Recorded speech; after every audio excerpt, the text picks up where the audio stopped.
வணக்கம் பானு. இன்று காலை திருநெல்வேலி மாநகராட்சி மேயருக்கான மறைமுக தேர்தல் அட்டவணைப்படி 10:30 மணிக்கு ஆரம்பமானது.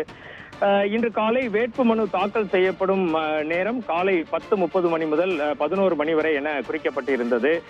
வேட்புமனு கோரும் இடமாக திருநெல்வேலி மாநகராட்சி அரங்கம் இருந்தது. இதில் குறிப்பிடத்தக்க விஷயம் என்னவென்று பார்த்தீர்கள் என்றால் பானு, இன்று காலை திருநெல்வேலி மாநகராட்சியின் 6வது வார்டு உறுப்பினராக இருக்கும் பவுல்ராஜ் என்பவர், இவர் திமுகவை சேர்ந்தவர் தான்.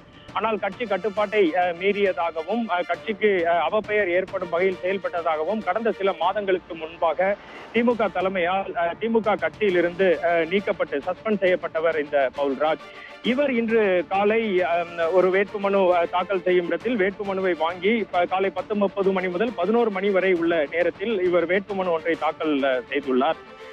அவருடன் திமுகவின் அதிகாரப்பூர்வ வேட்பாளரான கிட்டு என்ற ராமகிருஷ்ணன், நேற்று திமுக தலைமையால் தேர்ந்தெடுக்கப்பட்டு மூத்த அமைச்சர்கள் KN நேரு மற்றும் தங்கம் தென்னரசால் அறிவிக்கப்பட்ட கிட்டு என்ற ராமகிருஷ்ணனும் தற்போது வேட்புமனுவினை தாக்கல் செய்திருக்கிறார். முதல் கட்ட நடவடிக்கைகள் தற்பொழுது முடிவடைந்து உள்ளது. 10:30 மணி முதல் 11 மணி வரை வேட்புமனு தாக்கல் செய்யப்படும் நேரம் என்பதால் 2 பேரும் தற்போது வேட்புமனுவினை தாக்கல் செய்து இருக்கிறார்கள்.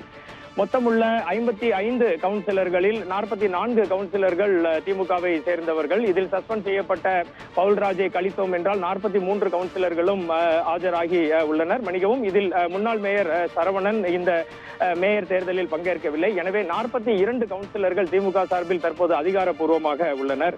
இது தவிர அதிமுக சார்பில் 3 கவுன்சிலர்கள் பங்கேற்றுள்ளனர். கூட்டணி கட்சியினரும் பங்கேற்றுள்ளனர்.